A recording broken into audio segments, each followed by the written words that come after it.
Before the impeachment trial today, some senators attended the signing ceremony for the new U.S. trade deal with Canada and Mexico, all of them Republicans. The president gave them a shout-out, alluding to the fact that they are jurors in his Senate trial. We do have some incredible people that work so hard, and senators, and maybe I'm being just nice to them because I want their vote. Does that make sense? I don't want to leave anybody out. NBC's Kelly O'Donnell is at the White House. And Kelly, let's begin with that Rose Garden event. The Democrats did not attend, even though they played a pretty important role in negotiating that trade deal. Was that intentional? Certainly, Democrats can claim some of the ownership of getting this across the books and into law. But on the appearance front, they did not want to be seen here at the White House and with the president. Now, there are lots of other times when you will have at least a few Democrats, if they're working on a bill that they have been very invested in, and a president, this president, or in past cycles, where you might cross the aisle and be here to actually see that bit that you've worked on become law, maybe even get one of the signing pens, that kind of thing. In the environment we're in now, Allison, those old rules just don't apply. And so Democrats, who are certainly calling for the removal of the president by virtue of impeachment, did not participate. And there's also an aspect of this where the president is much more comfortable around his Republican colleagues and allies than he would be necessarily with Democrats, although he can find a way to include them and be civil to them. It probably made best sense for everyone to not create, on top of the trade agreement signing, another layer of the impeachment drama. The president invoked it himself, but to even do more than that would perhaps not serve anyone's political interests. And when you get to the point of a signing ceremony, it is really about the optics and the politics, because the hard work is behind them now.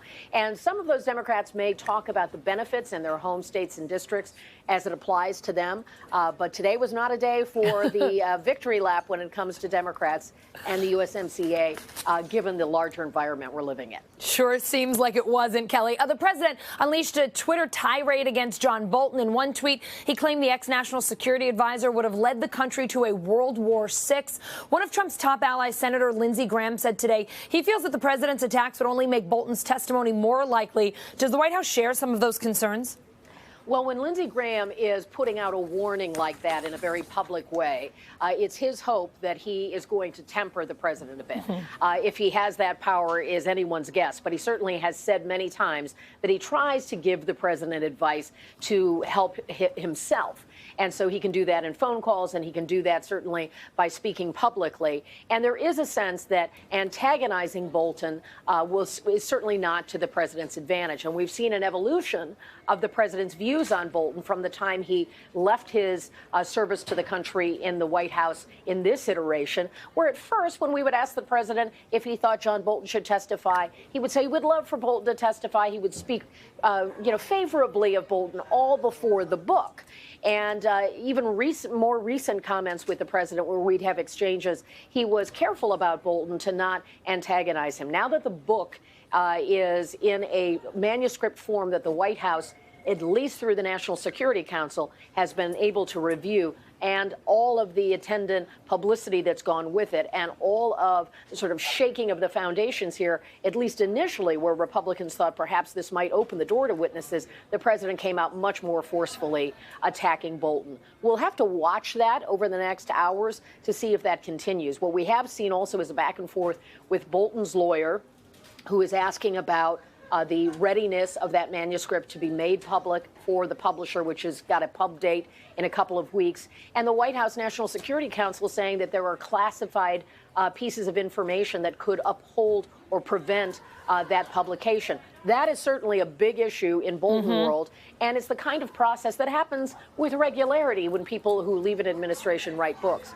So the question is, how much, if any, classified material is actually in there? Is this a tactic to try to slow down the publication? That's all of what we're trying to get at. But certainly John Bolton's name is being uttered a whole lot more around the White House of late. Yeah, it seems to be the word of the day, Kelly. One last question for you. The president urging Republican senators not to, quote, let the Dems play you, advising against voting for witnesses. But there is still some talk about a deal to call witnesses on the GOP list. Is the White House against that?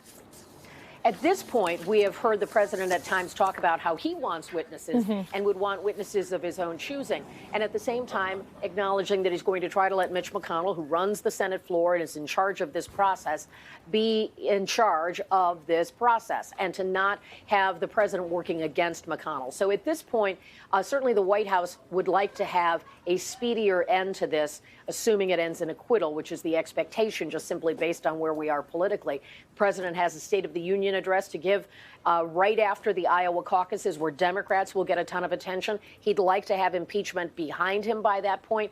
So for Republicans, trying to get to the finish line is a very big part of the goal at this point.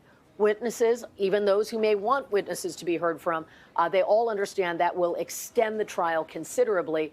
And on the Republican side, there is an awareness that, of course, it could extend the trial in ways that cannot be foreseen and may not be helpful to the president. Democrats think there's value in having those witnesses, for sure.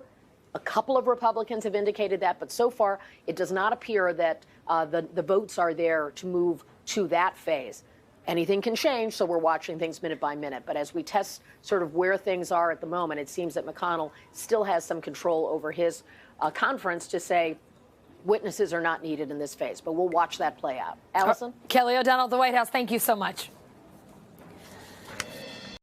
Hey, NBC News viewers, thanks for checking out our YouTube channel. Subscribe by clicking on that button down here and click on any of the videos over here to watch the latest interviews, show highlights, and digital exclusives. Thanks for watching.